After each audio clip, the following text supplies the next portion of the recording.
So you have finally learned all the science, seen a bunch of examples, and done all of our challenges. The question is, what's next? How do you continue putting these awesome new skills into action? That is exactly what I want to teach you in this section.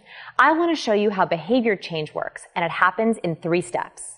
First, awareness. Before any big changes can happen, we have to be aware of what we're doing, what we need to change, and why.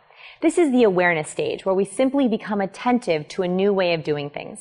The good news is, you've already done this step with me. Check. This course was all about awareness. The challenges made you think of your own body language, and the science alerted you to a completely new way of interacting. The second thing that happens with behavior change is my least favorite but most important stage, and that's discomfort.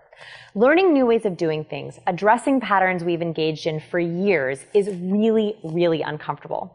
And I'm sure some of you have already felt this discomfort during the course when I mentioned a few body language tips that made you think, no way, there is no way I can do that. I totally get it. Some of our negative body language habits have been with us our whole lives, so it can be incredibly difficult to change.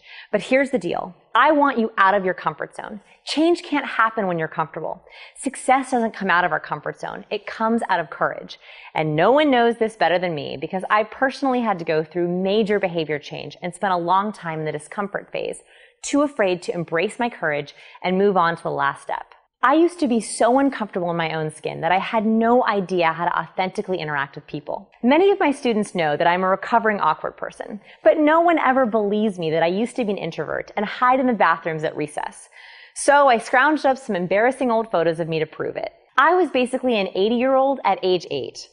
And yeah, my awkward stage really sucked. So if I can transform, you can transform as well. Right now, I want you to complete this step in behavior change.